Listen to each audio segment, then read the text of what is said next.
तो आज हम लोग पढ़ेंगे एसएससी। एसएससी किसको बोलते हैं? Section 27। SSC means a person by whom any tax or any other sum of money is payable under this act and includes the following.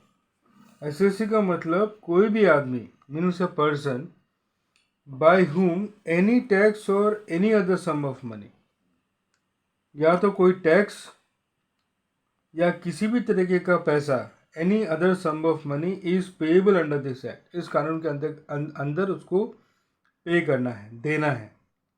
And includes the following, SSC के भीतर ये सब लोग included होते हैं। Number 1, every person in respect of whom any proceeding under the income tax act has been taken, हर वह आदमी जिसके ऊपर इस कानून के अंदर इनकम टैक्स प्रोसीडिंग चल रही होती है। Number A, for the assessment of his income or the income of any other person in respect of which he is assessable। Income tax proceeding क्यों चल रही होती है? Number A, for the assessment of his income, उसकी income निकालने के लिए, assess करने के लिए, और या the income of any other person, और दूसरे किसी पर्सन की इनकम निकालने के लिए, इन respect of which he is accessible, in respect of which he is accessible, मतलब वो जिम्मेदार है उस दूसरे पर्सन की इनकम के लिए भी। इस केस में उसके ऊपर में अगर कोई लीगल प्रोसीडिंग चल रही है तो। Number b, to determine the loss sustained by him or by such other person, to determine, ये पता लगाने के लिए, the loss sustained by him, कि उसको कितना लॉस हुआ, और बाय सच अदर पर्सन, या फिर किसी और पर्सन को कितना लॉस हुआ जिसके लिए वो पहला पर्सन एसेसेबल है। ठीक है। Number C, to determine the amount of refund due to him और टू सच अदर पर्सन। और तीसरा केस हो गया, लीगल प्रोसीडिंग चल रही होती है ये निकालने के लिए कि उस बंदे को कितना रिफंड मिलना है, या सच अदर पर्सन, सच अदर पर्सन वही हो गया कोई और पर्सन को कितना मिलना है जिसके लिए वो पहला पर्सन जिम्मेवार है। Number 2, a person who is deemed to be an assessee, वो आदमी जिसको कि एसएससी माना जाता है under any provisions of this act, that is a person who is treated as an assessee. This would include the legal representative of a deceased person or the agent of a person who is a non-resident or the trustee of a trust। तो ये है मान लिए जाने वाला, मतलब deemed as an assessee. वो actual SSC तो नहीं है, लेकिन उसको एसएससी मान लिया जाता है। किस केस में मान लिया जाता है? This would include the legal representative of A deceased person, अगर कोई आदमी मर गया है और उसकी इनकम निकालने के लिए जो उसका लीगल रिप्रेजेंटेटिव है, कानूनी रूप में जो उसका रिप्रेजेंटेटिव है, उसको भी एसएससी मान लिया जाता है। और the agent of A person who is a non resident, या वो आदमी या वो पर्सन जो कि एजेंट है किसी नॉन रेसिडेंट का, वो नॉन रेसिडेंट है, वो भारत में नहीं रहता, उसका कोई एजेंट अगर भारत में है तो उस एजेंट को एसएससी मान लिया जाता है जो कि उस नॉन रेसिडेंट को रिप्रेजेंट करता हो। और the trustee of a trust, trust जो होता है वो तो उसको कोई देख या छू तो नहीं सकता, वो कोई पर्सन तो नहीं है, तो जो ट्रस्टी होते हैं ट्रस्ट के, उसको एसएससी मान लिया जाता है ट्रस्ट की इनकम निकालने के लिए। Every person who is deemed to be an SSC in default under any provisions of this act, every person, हर वो आदमी who is deemed to be an SSC, जिसको कि SSC मान लिया जाता है, in default under any provisions of the act, इस act के कोई भी प्रोविजंस में अगर ऐसा प्रोविजंस रहता है जिससे किसी आदमी को, किसी पर्सन को SSC मान लिया जाता है, तो उसको SSC मान लिया जाएगा। A person is said to be an SSC in default if he fails to comply with the duties imposed upon him under the income tax. अब a person is said to be an SSC in default. A person, एक व्यक्ति को कब बोला जाएगा is said to be an SSC कि वो SSC है in default. डिफॉल्ट में if he fails to comply with the duties, अगर वो फेल कर जाता है to comply with the duties पूरा करने के खातिर, करने के लिए वो अगर फेल हो जाता है, impose upon him under the income tax act. Income tax act अगर उस आदमी के ऊपर में कुछ ड्यूटी देता है और वो आदमी वो ड्यूटी करने में फेल हो जाता है तो भी उस आदमी को एसएससी इन डिफॉल्ट बोला जाएगा.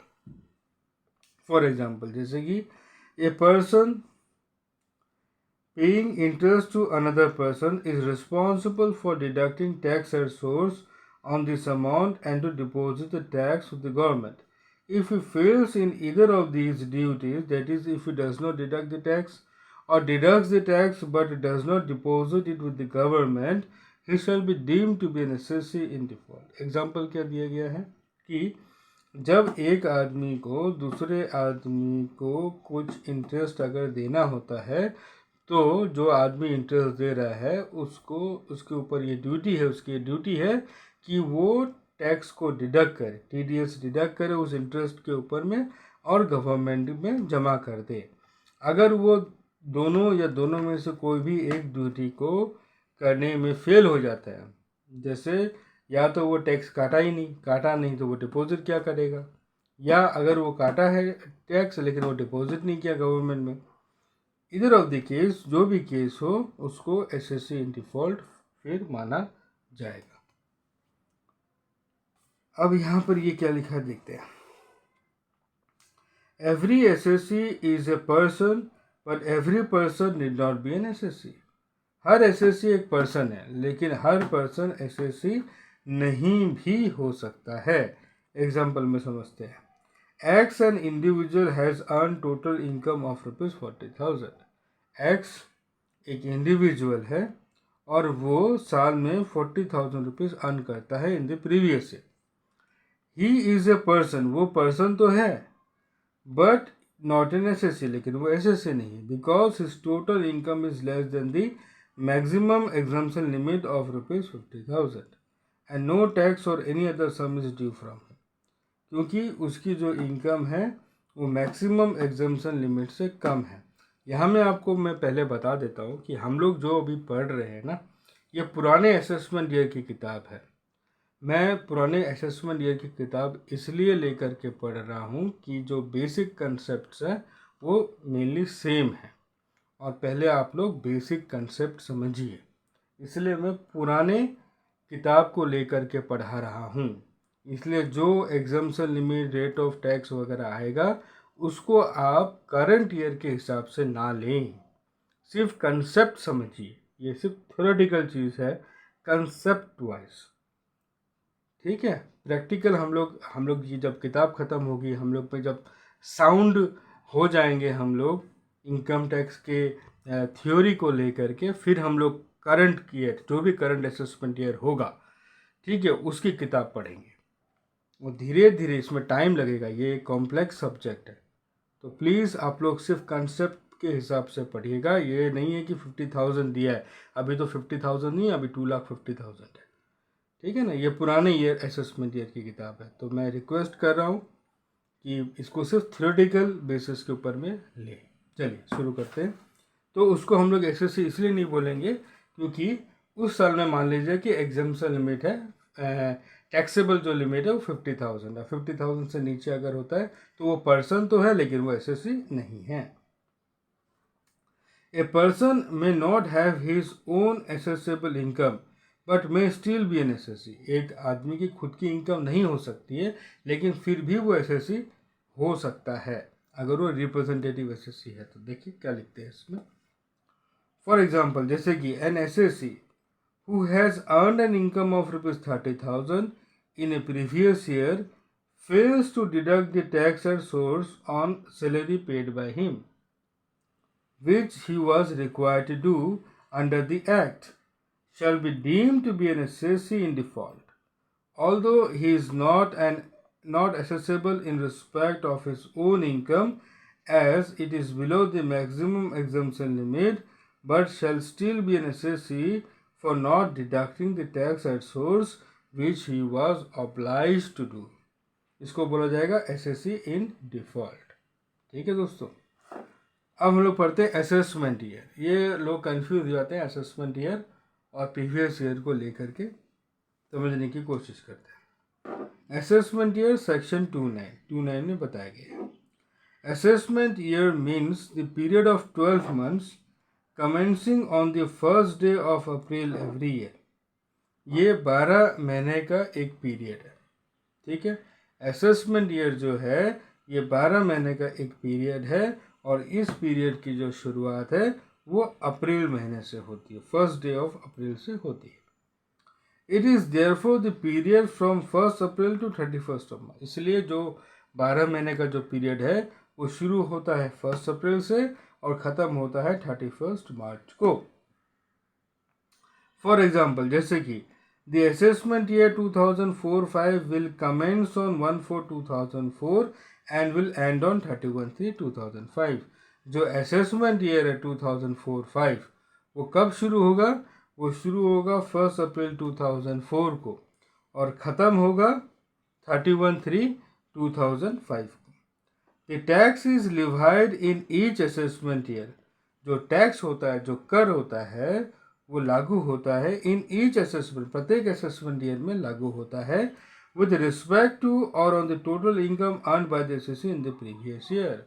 जो प्रीवियस ईयर में जो इनकम उस एसएससी ने अर्न की उसके ऊपर जो टैक्स है वो असेसमेंट ईयर में असेसमेंट ईयर के टैक्स रेट से चार्जेबल होता है।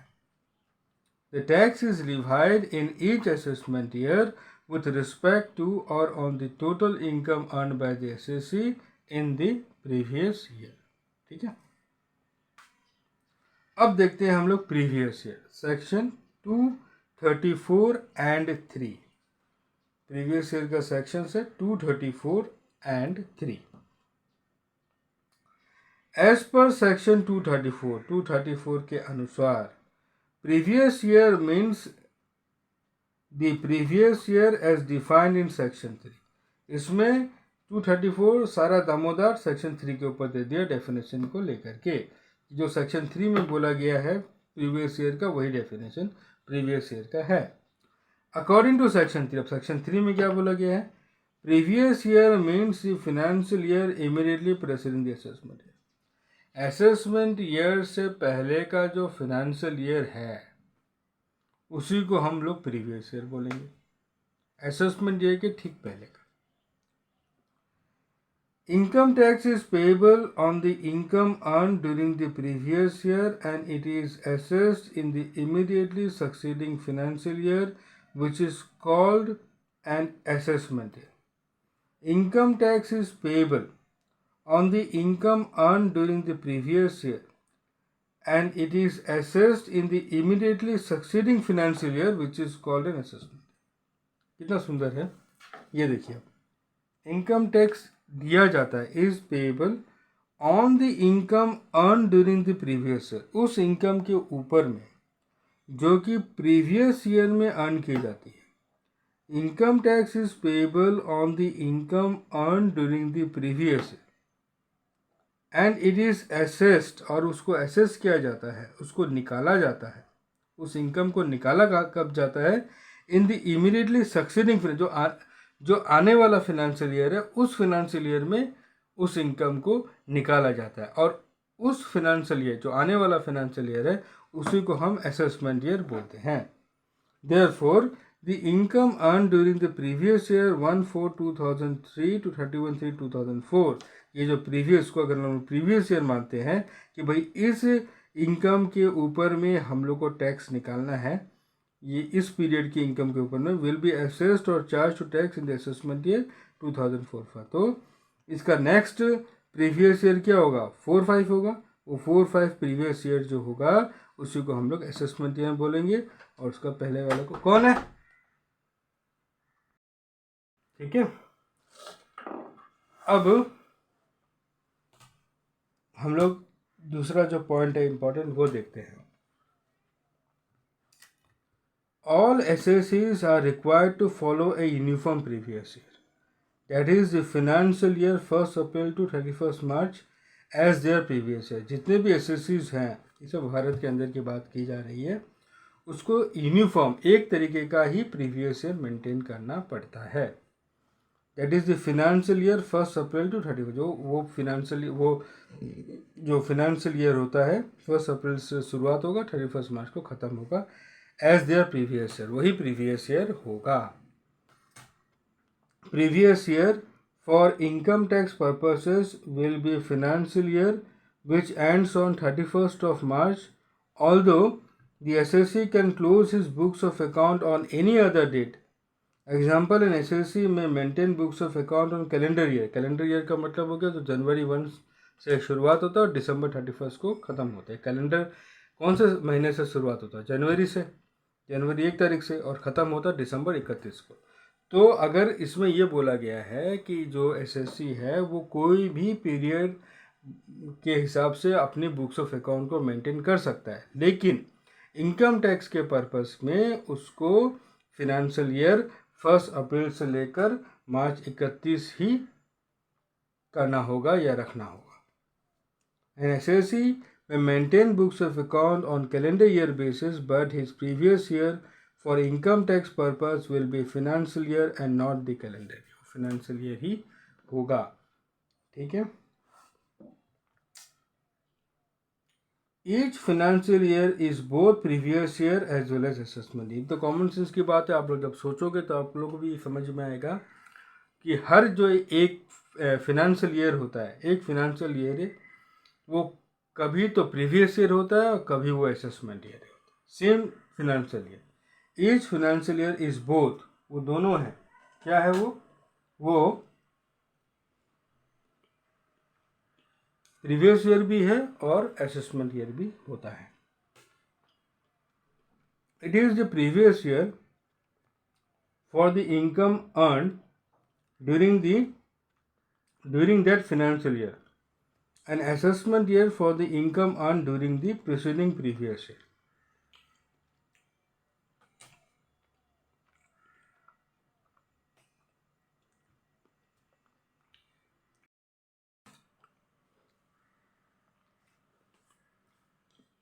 It is the previous year for the income earned during that financial year, and assessment year for the income earned during the preceding previous year. Example, financial year 2003-4 is the previous year for the income earned during the year 2003-4 and assessment year for the income earned during the previous year 2002-3. तो एक जो financial year होता है वो उस period के लिए तो होता है प्रीवियस ईयर, और प्रेसीडिंग प्रीवियस ईयर के रिलेशन में होता है वो assessment year. First previous year for a business or profession newly set up during the financial year or for a new source of income. अब फर्स्ट प्रीवियस ईयर हो सकता है कि जो बिजनेस है वो 1 अप्रैल में नहीं शुरू हो करके मिडिल ऑफ द ईयर में शुरुआत हुई हो, तो उस केस में प्रीवियस ईयर क्या होगा, कहाँ से शुरुआत होगी.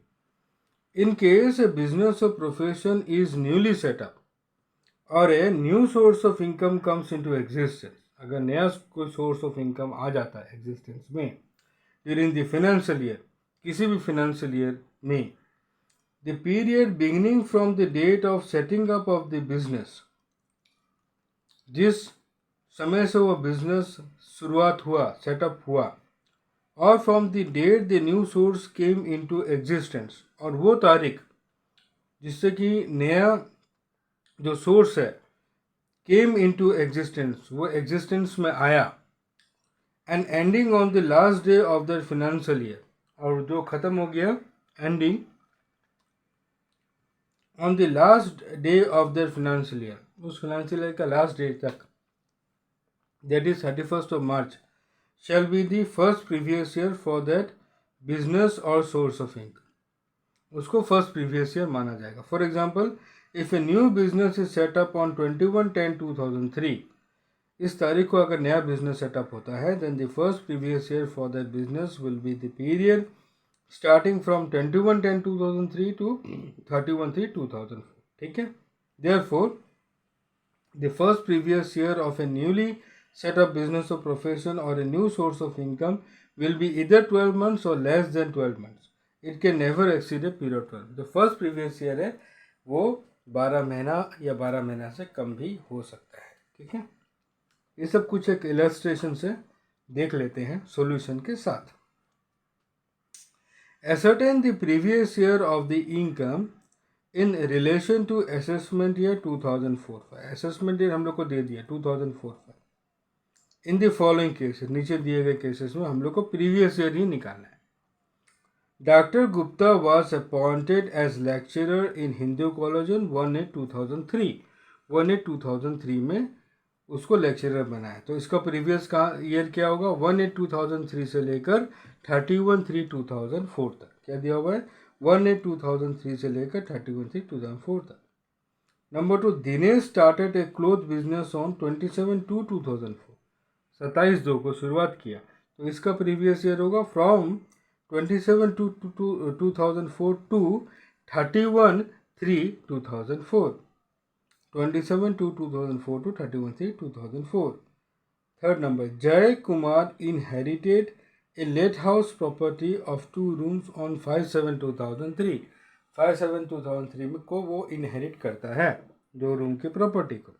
तो इसका प्रीवियस ईयर होगा 5/7/2003 to 31/3/2004। Number 4, an SSC spent ₹70,000 on his daughter's marriage. बेटी की शादी के लिए वो 70,000 रुपये खर्चा किया ऑन 24/11/2003 को। He could only explain the source of ₹50,000 before the income tax officer. Income tax officer के समक्ष में वो उससे 50,000 का जो सोर्स है वो तो बता सका कि भाई यहाँ से 50,000 रुपये आए मेरे को, लेकिन 20,000 जो रिमेनिंग बचे उसको वो नहीं बता सका। ₹20,000 was deem to be his income, उसको इनकम माना गया। तो उसका पीरियड कहाँ से होगा? 24/11 से लेकर के, दैट इज प्रीवियस ईयर 2003-04। ठीक है। Number 5, A received a remuneration of ₹10,000 for acting as an arbitrator on 10/3/2004 for the first time. पहली बार मिला उसको 10/3/2004 में। तो यहाँ से होगा 10/3/2004 से लेकर 31/3/2004 तक। Where an assessee has an existing regular income from various sources and he earns an income from a new source during the financial year, his previous year for the existing income will be that relevant financial year, and the previous year for the new source of income will start from the data from which the new source of income came into existence and would end on 31st March next following.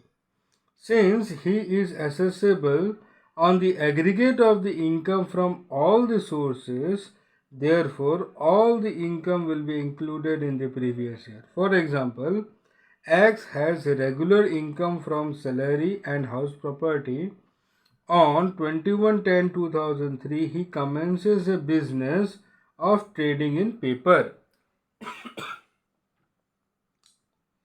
The previous year for income from salary and house property will be the financial year 2003-04, and previous year for the new business will be 21/10/2003 to 31/3/2004. However, for computation of income of the previous year 2003-04, we shall take the aggregate of income from salary and house property of financial year 2003-04 and income earned from 21/10/2003 to 31/3/2004 for the business. Simple से बात है। एक जो SSC है, एक जो individual, एक जो पर्सन है, उसके वेरियस सोर्सेस ऑफ इनकम हो सकती है। कोई पहले से चल रही है, कोई साल के बीच में आई। जो पहले से चल रही है उसके लिए तो कंप्लीट ईयर उसका फिनेंशियल ईयर होगा, और जो नया सोर्स आया उसका फिनेंशियल ईयर शुरू होगा जिस समय से वो आया, जिस समय वो शुरुआत हुई वहाँ से लेकर के जब फाइनेंशियल ईयर जिस तारीख को ख़त्म होता है उस तारीख तक। और सारी इनकम ऐसे तो है नहीं कि टैक्सेबल इनकम अलग अलग निकाली जाती है, जितने भी सोर्सेस हो जो टैक्सेबल इनकम उन सब का टोटल होता है। तो वही बात ये इस पैरा में बताया गया है।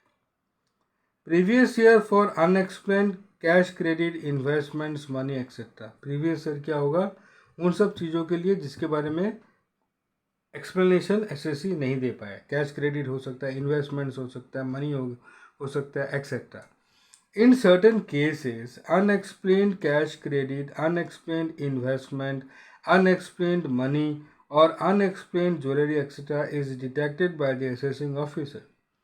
Such detected money, investment, etc., is chargeable to income tax, and the previous year for such income is explained as under. कुछ ऐसा हो सकता है कि असेसिंग ऑफिसर को कुछ एक कैश क्रेडिट मिले, इन्वेस्टमेंट्स मिले, मनी मिले, जिसके बारे में एसएससी एक्सप्लेनेशन नहीं दे सके कि भाई कहाँ से आया, पैसा कहाँ से आया, ये इन्वेस्टमेंट करने के लिए पैसा कहाँ से आया, तो उसका ट्रीटमेंट कैसे होगा ये बताया गया। नंबर 1 कैश क्रेडिट सेक्शन 68 में है। Where any sum is found credited in the books of an assessee maintained for any previous year, कोई भी प्रीवियस ईयर के लिए मेंटेन किया जाता है। Where any sum is found credited in the books of an SSC maintained for any previous year and the SSC offers no explanation about the nature and source thereof, or the explanation offered by him is not in the opinion of the assessing officer satisfactory, the sum so credited may be charged to income tax as the income of the SSC of that previous year. कोई previous year में कोई cash credit मिलता है जिसका explanation SSC नहीं दे सकता है, तब उस अनएक्सप्लेन्ड कैश क्रेडिट को उस एसएससी की इनकम के रूप में लिया जाएगा उस प्रीवियस ईयर की। ये है सेक्शन 68। चलिए, ये जो है पॉइंट नंबर 2, 3, 4, 5 हम लोग नेक्स्ट क्लास में पढ़ेंगे। वीडियो देखने के लिए बहुत बहुत धन्यवाद।